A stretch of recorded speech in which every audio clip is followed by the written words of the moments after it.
किसान साथियों, जब हमारी गेहूं की फसल 50 दिन से 55 दिन के आसपास की हो जाती है, तो इन अवस्थाओं में हम गेहूं की फसल की देखभाल कैसे करें।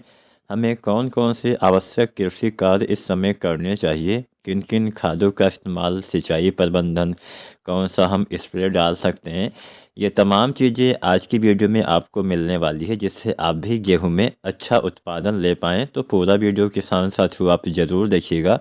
और कुछ भी आपके मन में अगर सवाल है या कोई भी आपके मन में सुझाव है तो आप कमेंट करिएगा। और चैनल को सब्सक्राइब नहीं किया है तो सब्सक्राइब भी कर सकते हैं। तो चलिए जानते हैं 50-55 दिन के आसपास क्या करना होता है।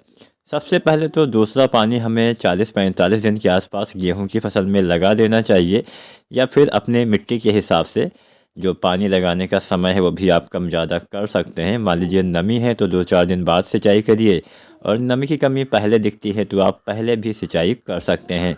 गेहूं की फसल में कभी भी पानी भर के नहीं रखना होता है, बस इस बात का आपको ध्यान देना है।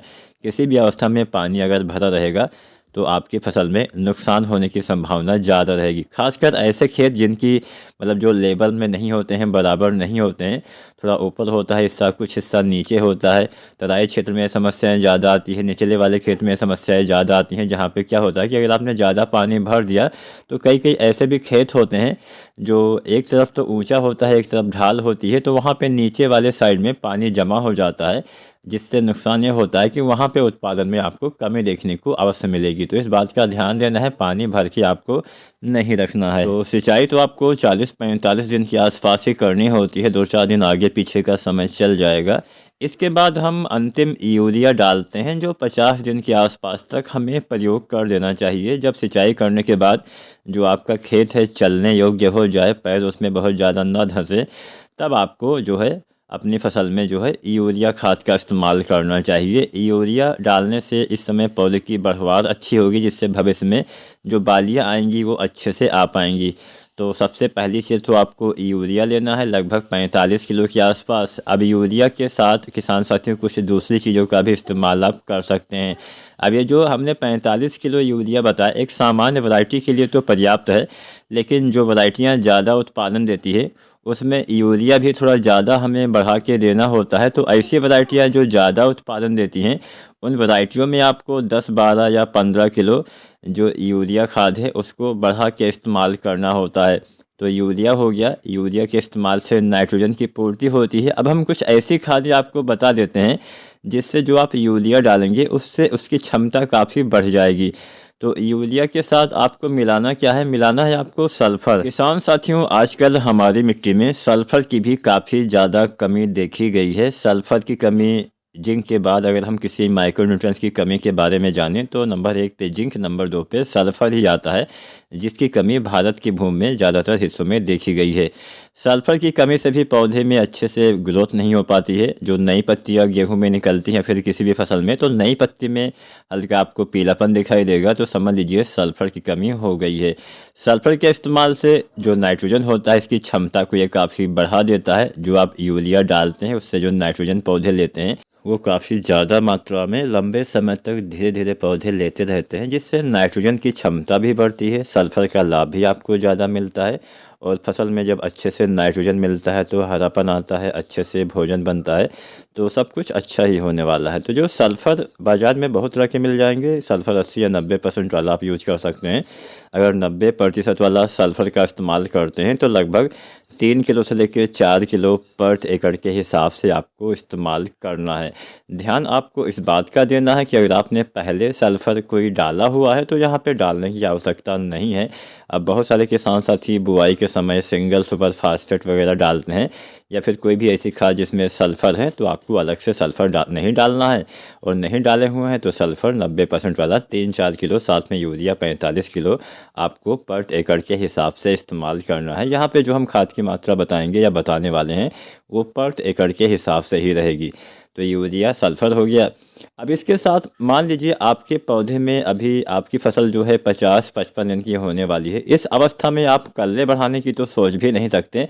अभी आपको सिर्फ एक बात पे ध्यान देना है कि जो भी कल्ले आए हैं उनकी हम अच्छे से ग्रोथ, अच्छे से बढ़वार ले सकें, अच्छे से उनकी मोटाई हो सके, जिससे भविष्य में उसमें बालियां अच्छी आएँ। अभी आप कल्ले बढ़ाने के ऊपर आपको फोकस नहीं करना। अगर आपकी फसल 50-45 दिन से ऊपर की है तो आपको बालियां अच्छी आएँ इसके ऊपर फोकस करना है। तो इसके लिए आप क्या करिएगा, एक खाद आती है जिसको हम ह्यूमिक एसिड के नाम से जानते हैं। ये काम क्या करेगा, हालांकि पहले भी इसका इस्तेमाल किया जा सकता है, तो इस समय डालने से फ़ायदा ये मिलता है कि इसके इस्तेमाल से पौधे में जो कल्ले का विकास है वो अच्छे से करवाता है, जड़ विकास में सहायता करता है, और पौधे में मिट्टी में जो कुछ अघुलनशील तत्व होते हैं उसको घुलनशील बनाने का काम करता है, जिससे आपकी फसल में अच्छे से जो पतले कमज़ोर कल्ले होते हैं उनका विकास भी अच्छे से हो पाता है।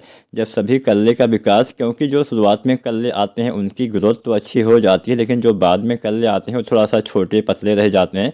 तो हमें क्या चाहिए कि उनकी भी ग्रोथ अच्छे से हो सके, तो आप ह्यूमिक एसिड डालेंगे तो निश्चित ही बढ़िया फ़ायदा मिलेगा। एक हिसाब से ये पाचन तंत्र का काम करता है, आपके पौधे को जो चाहिए उसको पहुँचाने का, अगर मिट्टी में उपलब्ध है तो उसको पहुँचाने का काम भी करता है। ह्यूमिक एसिड के साथ फ्लोविक एसिड भी आपको मिल जाता है जो जैविक रूप से काफ़ी सक्रिय होता है। तो ह्यूमिक एसिड बहुत सारी कंपनियां अलग अलग फार्मूले में बनाती हैं। 98% वाला अगर आप ह्यूमिक एसिड डालते हैं जिसमें साथ में फ्लोविक एसिड भी पाया जाता है, तो उसकी 1 किलो या 1.5 किलो मात्रा पर एकड़ के हिसाब से जब आप यूरिया डालते हैं, जब आप सल्फर डालते हैं, साथ में आप ह्यूमिक एसिड भी डाल सकते हैं। इसके इस्तेमाल से निश्चित ही आपको बढ़िया फ़ायदा किसान साथियों मिलने वाला है। अब किसान साथियों, ये जो अघुलनशील तत्व होते हैं, हमारी मिट्टी में ऐसे बहुत सारे तत्व होंगे जो अघुलनशील रूप में उपलब्ध होंगे, मतलब मिट्टी में तो मौजूद हैं लेकिन पौधे उसको ले नहीं पा रहे हैं। जैसे कई बार हम जिंक के साथ जो है फास्फोरस वाली खाद डाल देते हैं, या फिर कोई भी हमने गलती की, तो ये सारे तत्व कहीं जाते तो हैं नहीं, मिट्टी में जो होते हैं वो अघुलनशील रूप में उपलब्ध होते हैं। तो ये क्या होता है कि जब आप ह्यूमिक एसिड का इस्तेमाल करेंगे तो वही अघुलनशील तत्व को ये घुलनशील बनाने का भी काम करता है, जिससे दोबारा से पौधे में आपको देखेंगे कि हाँ, आपने ह्यूमिक एसिड डाला और आपके पौधे की ग्रोथ बढ़वार अच्छे से होना स्टार्ट हो गई। पीएच को भी ये मेंटेन करने का काम करने वाला है, तो आप इसका इस्तेमाल कर सकते हैं। अब यहाँ पे मान लीजिए आपकी फसल में थोड़ा ज़्यादा कमज़ोरी दिख रही है, तो आप एक एनपीके आता है 19-19-19, इसका भी स्प्रे कर सकते हैं।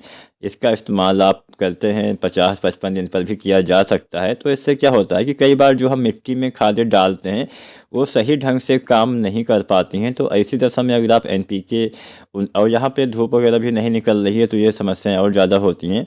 तो एनपीके 19-19-19 काम क्या करेगा कि आपके पौधे में एक टॉनिक का काम करेगा, एक बूस्टिंग का काम करेगा, पौधे में नाइट्रोजन की पूर्ति करेगा, फास्फोरस और पोटास की पूर्ति करेगा, जिससे पौधे में जो कमजोरी है वो भी दूर होने वाली है, हरापन आएगा, जड़ विकास अच्छे से होगा, पोटास वाले तत्व की भी पूर्ति होने से तने मजबूत होंगे। तो आप एनपीके 19-19-19 डालेंगे तो बढ़िया फ़ायदा मिलेगा। 1 किलो से लेकर 1.5 किलो पर एकड़ के हिसाब से। अगर आपकी फसल थोड़ा ज़्यादा कमज़ोर दिख रही है तो आपको इस्तेमाल करना है। अच्छी खासी फसल चल रही है तो यहाँ पे इसको डालने की आवश्यकता किसान साथियों नहीं है। अब यहाँ पे बात करते हैं गबोड अवस्था की। जब बालियों का विकास तने के अंदर होना स्टार्ट होता है उस अवस्था को हम गबोड अवस्था बोलते हैं, गर्भावस्था भी बोलते हैं, या फिर गाभे की अवस्था भी बोली जाती है, गोब की अवस्था भी बोली जाती है। आपके वहाँ पे कौन से नाम से इसको जाना जाता है आप हमें नीचे कमेंट करके बता सकते हैं। जब बालियाँ तने के अंदर बनना स्टार्ट होती हैं शुरुआती अवस्था में आपको 1-2 चीज़ों का इस्तेमाल करना है जिससे बढ़िया फ़ायदा आपको मिलेगा।